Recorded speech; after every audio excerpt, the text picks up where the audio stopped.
Eva. Om Swastiastu. Perkenalkan, nama saya Kade Laksmi Gayatri Suci Rahayu dengan NIM 2006091008 dari kelas 1A. Di sini saya akan menjelaskan tentang anatomi panggul dan mekanisme persalinan normal. Pertama itu anatomi panggul. Anatomi panggul terdiri dari dua bagian, yaitu bagian lunak dan bagian keras. Bagian lunak terdiri dari ligamen-ligamen dan otot-otot, sedangkan bagian keras terdiri dari tulang-tulang. Menurut fungsinya, anatomi panggul dibagi menjadi dua, yaitu panggul besar atau pelvis mayor, dan panggul kecil atau pelvis minor. Panggul besar atau pelvis mayor terletak di atas garis terminalis, sedangkan panggul kecil atau pelvis minor berada di bawah garis terminalis. Panggul besar atau pelvis mayor dibagi atau terdiri dari 4 buah tulang. Yang pertama itu 2 tulang pangkal paha, 1 tulang sakrum, dan 1 tulang tungging. Tulang pangkal paha terdiri dari 3 buah tulang, yaitu tulang usus, tulang kemaluan atau os pubis, dan tulang duduk. Tulang usus terdiri dari tulang yang menebal yang disebut dengan crista iliata, sedangkan tulang yang menonjol disebut dengan spina iliata. Tulang duduk terdapat tulang yang menebal yang disebut dengan tuber isiadicum, sedangkan tulang yang menonjol ke dalam disebut dengan spina isiadica. Tulang yang membatasi tulang duduk disebut dengan foramen obturatum, sedangkan tulang yang menghubung antara tulang kemaluan dan tulang usus disebut dengan ramus superior os pubis. Selanjutnya itu ada sakrum. Sakrum terdiri dari tulang yang menonjol yang disebut dengan promontorium, lalu terdiri dari 5 ruas tulang yang saling berhubungan erat. Dan tulang sakrum terdapat segitiga, di mana segitiga tersebut di atas melebar lalu ke bawah akan semakin menyempit. Sedangkan di tulang tungging terdapat 3-5 ruas yang saling bersatu. Yang selanjutnya itu ada pelvis minor. Pelvis minor dibagi atau terdiri dari 4 buah bidang. Yang pertama itu ada pintu atas panggul, lalu ada pintu tengah panggul, dan ada pintu bawah panggul.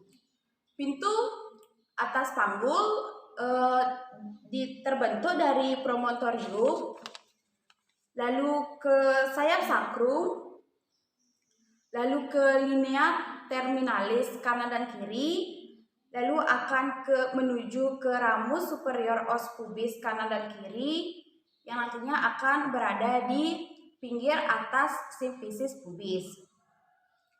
Lalu ada pintu tengah panggul atau PTP, di mana PTP ini terdapat 2 buah bidang, yaitu bidang luas dan bidang sempit.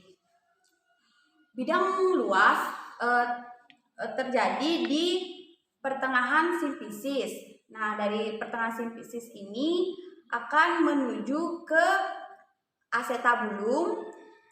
Di acetabulum nanti akan menuju ke sakrum 2 dan 3 sakrum.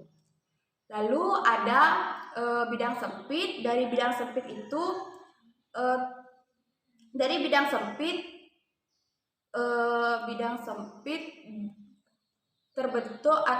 terbentuk dari bawah simfisis, lalu akan menuju ke spina isiadica yang nantinya akan memotong di bawah sakrum 1-2 cm di atas ujungnya. Selanjutnya itu ada pintu bawah panggul. Pintu bawah panggul itu terdapat dua buah segitiga depan dan segitiga belakang. Segitiga depan dan segitiga belakang itu didasari dari tuber ischadica. Untuk segitiga depan dibatasi oleh arcus pubis, sedangkan segitiga belakang dibatasi oleh ligamentum sacrotuberotum kanan dan kiri. Sekian dari penjelasan saya tentang anatomi panggul. Yang kedua, tentang mekanisme persalinan normal. Persalinan normal adalah rentetan gerakan pasif janin pada saat melakukan persalinan berupa penyesuaian terhadap bawah kepala janin menuju sumbu jalan lahir. Adapun 7 tahap mekanisme persalinan normal. Yang pertama itu ada engagement, yang kedua ada descent, yang ketiga ada fleksi, yang keempat ada paksi dalam, yang kelima itu ada ekstensi, yang keenam ada paksi luar, dan yang terakhir ada ekspulsi. Nah, yang pertama itu ada engagement. Engagement di sini di mana kepala janin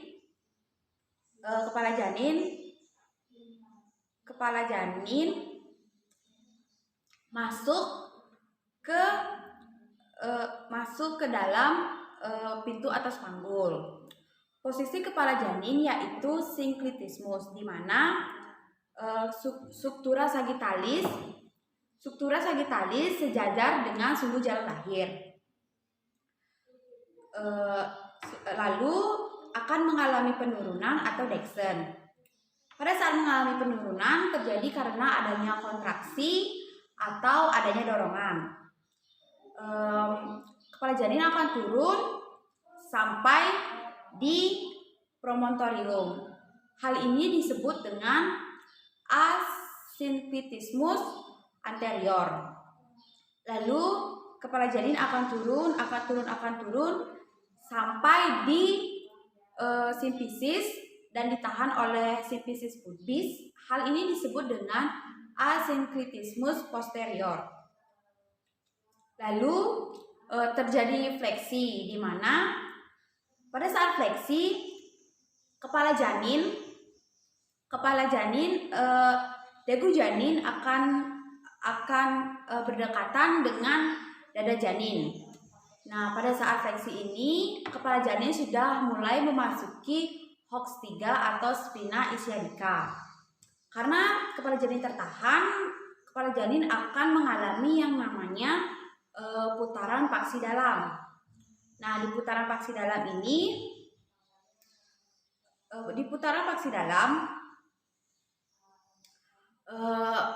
ubun-ubun kecil yang tadinya ada di pinggir akan menjadi di atas. Lalu terjadinya ekstensi. Ekstensi ini adalah kebalikan dari fleksi. Jika fleksi, dagu janin berdekatan dengan dada janin.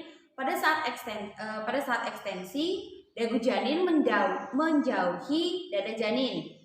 Pada saat menjauhi dada janin, kepala janin akan mulai keluar dari ubun-ubun kecil, lalu ke dahi, lalu mata, hidung, hingga keluarlah janin.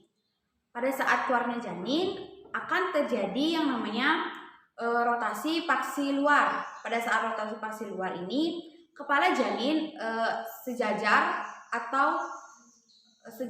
dengan sumbu janin. Jika arah punggung janin di sebelah kiri, maka putaran paksi luar sebelah kiri. Jika paksi Jika punggung bayi ada di sebelah kanan, eh, kepala bayi akan mengalami paksi